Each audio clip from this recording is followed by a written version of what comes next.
World Ayurveda Congress and आरोग्य expo का आयोजन इस वर्ष उत्तराखंड में परेड ग्राउंड देहरादून तैयार है इस आयोजन के लिए। विश्व के 58 से ज़्यादा देशों के प्रतिनिधि इस आयोजन में प्रतिभाग के लिए पहुंच चुके हैं देहरादून, और परेड ग्राउंड तरह तरह के पंडालों से सुसज्जित होकर एक तरह से नया नगर ही बसा हुआ प्रतीत होने लगा है। प्रारंभ हो चुका है plenary session. So then you only have 3 variables. You just have to predict Vata, Pitta, Kapha percentages. उद्घाटन सत्र मंगल गायन के साथ।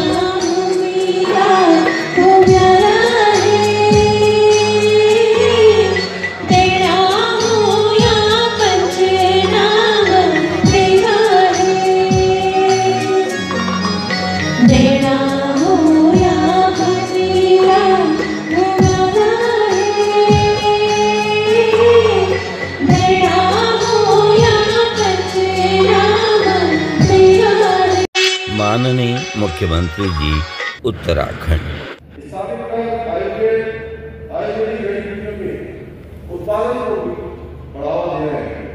इसके साथ ही हमारी सरकार का प्रदेश में उत्तराखंड आयुष नीति को लागू कर आयुष निर्माण, वेलनेस, शोध, शिक्षा और औषधि फलों के उत्पादन को गति प्रदान की जा रही है। भाई बहनों, हमारी सरकार देश की प्रथम योग नीति को लागू करने की दिशा में भूमिका निभाई है। इसके साथ ही हमारी सरकार आगामी वर्षों में आयुष टेली कंसल्टेशन प्रारंभ करने के साथ साथ 50 नए योग उद्घाटन सत्र के बाद सभी प्रस्थान कर रहे हैं भोजन के लिए। वीवीआईपी के लिए अलग, शोधार्थियों के लिए अलग और पंजीकृत अतिथियों के लिए अलग, आयोजन समिति के लिए अलग, यानी कि अलग अलग पंडालों में सभी की समुचित व्यवस्था की गई है। विशालकाय पंडाल इनके लिए बनाए गए हैं ताकि 5000 से अधिक प्रतिनिधियों को किसी भी प्रकार की दिक्कत न। मैदान पर अनेकों विशेष व्याख्यान कक्ष तैयार किए गए हैं। अत्याधुनिक सुविधाओं से युक्त इन कक्षों में लोग आते हैं और विभिन्न विषय विशेषज्ञों के माध्यम से आयुर्वेद पर रोचक जानकारियाँ प्राप्त करते हैं। नंदाकिनी, मंदाकिनी, पद्मा जैसे विशिष्ट नाम इन पंडालों को, इन कक्षों को दिए गए हैं। लोग घूमते घामते इन कक्षों में आते हैं और आयुर्वेद पर अति विशिष्ट जानकारियाँ प्राप्त करते हैं। आयुर्वेद पर इन दिनों मंथन चल रहा है और इस मंथन के माध्यम से निश्चित रूप से मानव हित के लिए लाभप्रद जानकारी हम प्राप्त करते हैं। इसी संकल्पना के साथ इन विभिन्न व्याख्यान कक्षों में निरंतर इन दिनों चल रहे हैं आयुर्वेद पर आधारित मंथन। आयु धन वेद शब्दों से मिलकर बना है आयुर्वेद। चरक संहिता के मुताबिक अन्य वेद केवल परलोक के लिए हितकारी है, जबकि आयुर्वेद दोनों लोकों के लिए हितकारक है। हम पहुंच चुके हैं विशेष प्रदर्शनी और मेला स्थल में। विश्व के विभिन्न देशों से आए हुए प्रतिनिधिगण इस मेले का आनंद ले रहे हैं। आयुर्वेद लोक हित साधक और परलोक हित साधक माना गया है। आयुर्वेद धर्म साधन के लिए पुण्यतम वेद माना गया है। गीता में कहा गया है, युक्ताहार विहारस्य युक्त चेष्टस्य कर्मसु युक्त स्वप्नावबोधस्य योगो भवति दुःख। चरक संहिता के अनुसार अन्य वेद केवल परलोक के लिए हितकारी हैं, जबकि आयुर्वेद दोनों लोकों के लिए हितकारक है। सर्वशास्त्रोपकारक होने से आयुर्वेद को पुण्यतम वेद कहा गया है। तस्यायुषः पुण्यतमो वेदो वेद विदां मतः वक्षते यन्मनुष्याणां लोकयोर्भयोर्हितम्।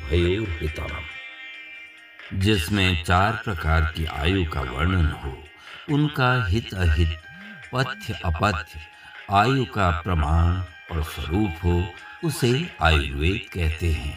ये 4 प्रकार की आयु हैं: हितायु जीवन के अनुकूल, अहितायु जीवन के प्रतिकूल, सुखायु अर्थात सुखी जीवन और दुखायु। 10वें विश्व आयुर्वेद कांग्रेस और आरोग्य एक्सपो की इस वर्ष की फोकल थीम है digital health and Ayurveda perspective. Charak, Sushruta, Kashyap आदि अथर्ववेद का उपवेद बताते हैं इसे। आयुर्वेद के देवता धन्वंतरी हैं, जो विष्णु के अवतार माने जाते हैं, और आयुर्वेद के आदि आचार्य अश्विनी कुमार माने जाते हैं।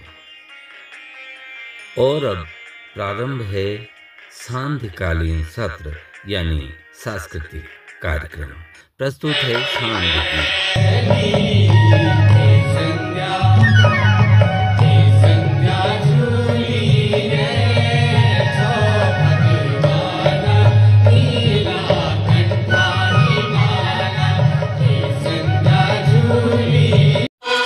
ब्रह्म कमल नंदा राजा।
प्रख्यात जागर गायक पद्मश्री डॉक्टर प्रीतम भटवाल देवी वंदन।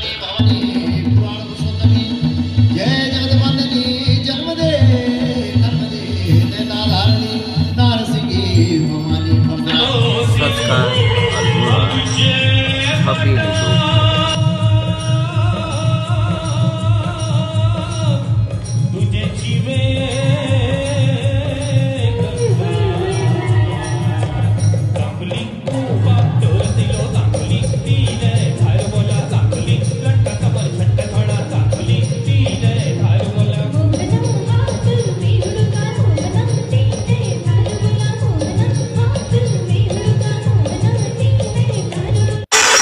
हमें दयाल ब्रह्मचारी चांदी प्रस्तुत करते हैं।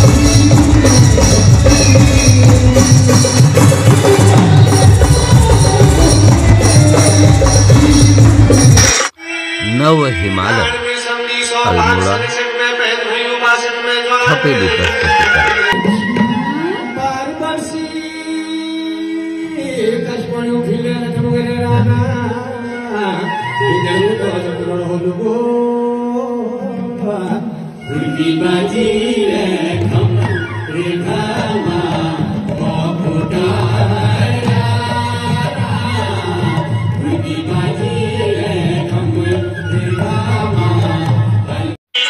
गांव का रिवाज जौनसारी लोक नृत्य प्रस्तुत करते हैं।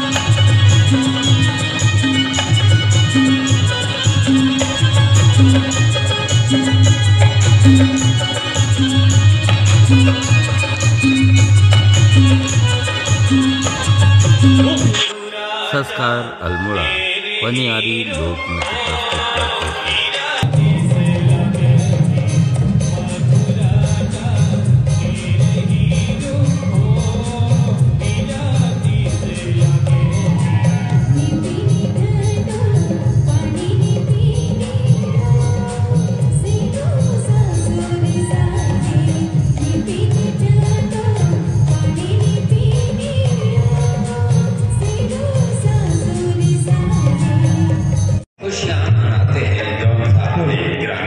प्रस्तुत है महावंदना और तांदी नृत्य।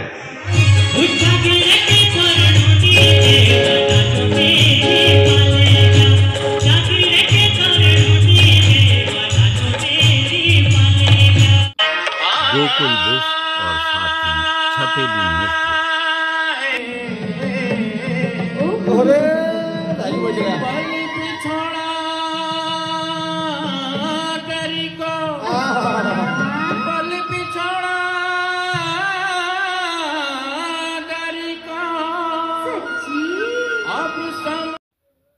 और अब सम्मान समारोह।